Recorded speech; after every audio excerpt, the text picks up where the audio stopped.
Today I'm going to show you how I make pepperoni pizza that rivals any takeout joint. This is what you'll need for the crust. These are the ingredients you'll need for the sauce. And this is what you'll need for the actual pizza itself. So let's get started. In my stand mixer here, I'm going to add 2 tablespoons of sugar and 3/4 of a cup of warm water, about 110 degrees or so. And I'm just going to stir that up to dissolve the sugar a little bit. And then I'm going to take 1 teaspoon of active dry yeast and I'm going to sprinkle that on the top. And I'm not going to bother to stir that in. I'm just going to let it bloom right on top of the water like that. And after about 10 minutes, it'll be nice and foamy. I'm going to add in 1 teaspoon of salt and 1 tablespoon of extra virgin olive oil. And also 2 cups of all-purpose flour. I've attached the dough hook to my mixer, and I'm just going to turn this on and mix it until it starts to pull away from the sides of the bowl and form a dough. Just like that. I'm going to let it go, and I'm going to let the machine knead it for about a minute or so. You don't want to overwork the dough too much. And then I floured my hands, and just taking the dough out of the bowl, and I'm going to shape this into a nice ball. I'm going to take some nonstick spray. I'm going to spray the bowl down. I'm going to put my dough back into the bowl. And I'm just going to toss this to make sure that the dough is completely covered with that nonstick spray. I'm going to spray a little bit more on top just to make sure it's covered. I'm going to cover it with a damp towel and put this into a warm spot to rise for about an hour. For my sauce, I've got 6 ounces of tomato paste. I'm going to add 3/4 of a cup of water to that. I'm going to add in 1 teaspoon of basil, 1 teaspoon of onion powder, half a teaspoon of salt, half a teaspoon of oregano, and half a teaspoon of garlic powder. And using a whisk, I'm just going to whisk this together, and I'm heating this over medium heat, and you want to continue to stir this as you're heating it.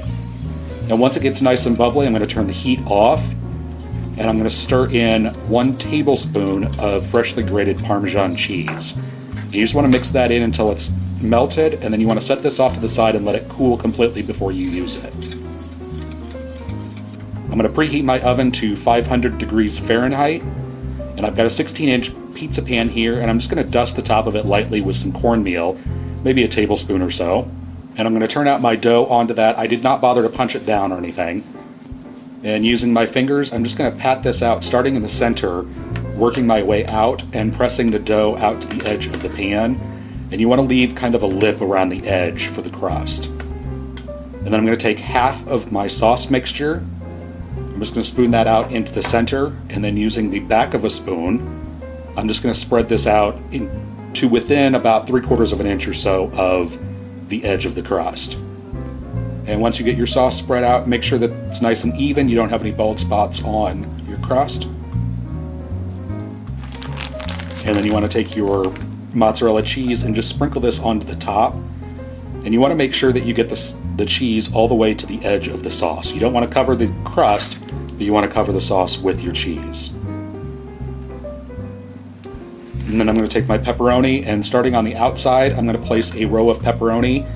And I'm keeping the pepperoni relatively close to each other because they do shrink up when they bake.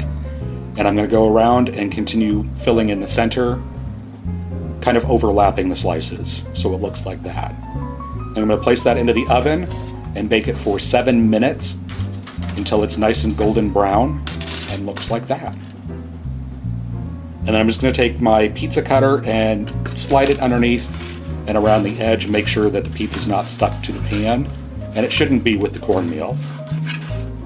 And I'm just going to cut this into 8 slices, and you can use this crust and this sauce for any toppings that you'd like on your pizza. If you want sausage, Canadian bacon, if you want a vegetarian, whatever you like and whatever is your preference, this is perfect for that. And then go ahead and serve yourself up a slice. And there you have it. Homemade pepperoni pizza from scratch that rivals any takeout joint. Hope you guys enjoy, and thanks so much for watching.